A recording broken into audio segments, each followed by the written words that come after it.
พี่น้องคลิปนี้มาซื่นส้มน้องอาร์ตโตเกียวมิวสิกพระเอกรูปหล่อพี่น้องเอ๋ยเป็นแดนเซอร์เป็นศิลปินพร้อมหล่อหล่อ เออหล่อแล้วก็นิสัยดีกตัญญูด้วยหอบมาลัยแดงจึง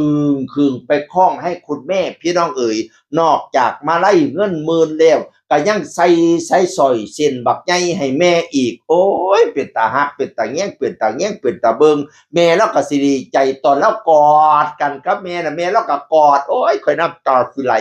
ข่อยซึ้งเห็นลูกเขาเจ้าเป็นคนฮู้ผู้ดี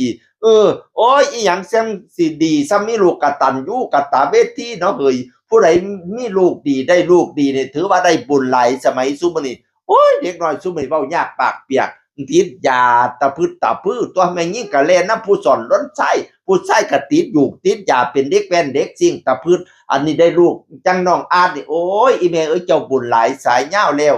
เอามาไล่เงินลอยแดงจึงครึ่งไปคล้องให้แม่ใส่ข้อเส้นทองคำเส้นบักใหญ่ให้แม่อีกเป็นตาอ่อนซ้อนให้พี่น้องเอ๋ยพอแล้วก็เคยเอาให้เด็กเอาให้ตั้งแต่พุ่นตั้งแต่เราเข้ามาใหม่ๆพุ่นได้มาไล่ได้อีหยังเอาทองนี่ตัวไปให้พ่อนั่นน่ะเที่ยวนี้เอาให้แม่พะนะว่าเอาเงินให้พร้อมแล้วก็เขียนโพสต์ไว้จังซี่ล่ะมันอาจจะไม่มากมายเหมือนใครๆแต่มันคือน้ำพักน้ำแดงที่อาร์ตพยายามตั้งใจทำงานและทุ่มเทกับคำว่าโตเกียวมิวสิกถึงต้นทุนเราไม่เท่าคนอื่นแต่เราสามารถมีความสุขได้โดยไม่เปรียบเทียบกับใครมีความสุขได้ตามที่อัตภาพที่เราเป็นและอาร์ตเชื่อว่าถ้าไม่หยุดพยายามสักวันต้องเป็นวันของเราสู้ครับว่าซั่นว่ากลับมาเติมพลังแรงใจพี่น้องเอ๋ยขอบคุณพลังสนับสนุนขอบคุณ FC ทุกๆคนที่สนับสนุนขอบคุณบอสที่เอ็นดูแล้วก็ขอบคุณทีมงานโตเกียวมิวสิกทุกภาคส่วนขอบคุณที่เอ็นดูน้องอาร์ตไว้ในอ้อมอกอ้อมใจพะนะว่าโอ้ยเป็นตาฮักเป็นตาแข้งเป็นตาแง้งเป็นตาเบิงน้องอาร์ตนี่เด้อหาเงินเลี้ยงพ่อเลี้ยงแม่ตั้งแต่เรียนราชภัฏปี1นะจบม.6 แล้วไปเรียนราชภัฏปี1นี่ไม่ได้ใช้เงินพ่อเงินแม่เลยแถมทำงานแล้วก็หาเงินมาให้พ่อแม่ตั้งแต่เป็นนักศึกษา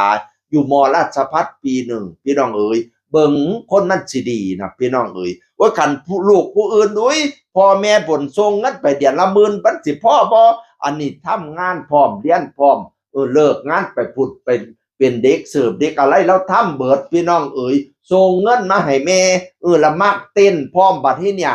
บัดแต่เห็นน้องโกกีเห็นไล่เต้นก็เลยส่วนไปสมัครอยู่โตเกียวมิวสิกแล้วก็ไปออดิชั่นก็เลยได้เข้าเป็นทีมงานโตเกียวมิวสิกตอนตั้งแต่กี้แดนเซอร์อย่างเดียวบัดนี้เป็นศิลปินพร้อมแล้วร้องเพลงได้พร้อมพี่น้องเอ๋ย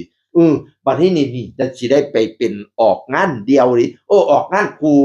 ออกงานคู่กันกับแม็กกับอาร์ตพี่น้องแม็กสลันกับอาร์ตโตเกียวมิวสิกจะไปออกคอนเสิร์ตงานคู่ที่โฟกพระนครสกลนครโฟกพระนครนี่ดังเด้วันที่25เมษายนนี่ห้ามพลาดพะนะว่านะโอ้ยบัดนี้นี่EP 45เล่นเป็นพระเอกผาแดงเด้อพากันซื้อตั๋วซื้อบัตรซื้อตั๋วเข้าไปเสียเล่าพี่น้องเอ้ย กับอันกลุ่มปิดสตรีมมิ่งโตเกียวมิวสิกไปเสียน้องอาร์ตโตเกียวมิวสิกน้องอาร์ตรูปหล่อ ข่อยมักคนรอให้เจ้าปังๆให้เจ้าดังๆเด้อบักหลาเอ้ยมอบให้เงินให้พ่อให้แม่ให้ไป100ใครได้กลับมา100ล้านให้ไป10,000ใครกลับมา10,000ล้านให้เจ้าปังๆให้เจ้าดังๆเด้อเงินคำแก้วไหลมากคือน้ำแจ้งไปแสดงทั้งหลายที่แท้เงินแตกโคกจนล้นอั้งกระเป๋าเด้ออีพ่อข่อยเอ่ยให้ไหลมาเทมาเด้อคิดเงินฮอดเงินให้ได้เป็นกำคิดฮอดค่ำให้ได้เป็นกอบให้ได้หอบซอยหอบแหวนเงินแสนให้ตกอยู่กลางบ้านเงินล้านให้ตกอยู่กลางเฮียนกินอย่าให้บกจกอย่าให้ลงอย่าได้บกเป็นหาดอย่าได้ขาดเป็นว่างเด้อความกตัญญูกตเวทีให้เป็นอันโฮมโพโฮมไส้แก้ว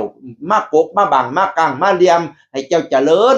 ให้เจ้ามันยืนเฮ็ดเพียงตีนให้เจ้าขึ้นเพียงตาเฮ็ดเพียงขาให้เจ้าขึ้นเพียงคิ้วเฮ็ดเพียงนิ้วให้เจ้าขึ้นเพียงเก้าเพียงกะมอมผู้ใดอีพอข่อยเอ่ยจากเสียงอื่นคนเก่ามาเว้าสู่ฟังสวัสดีครับ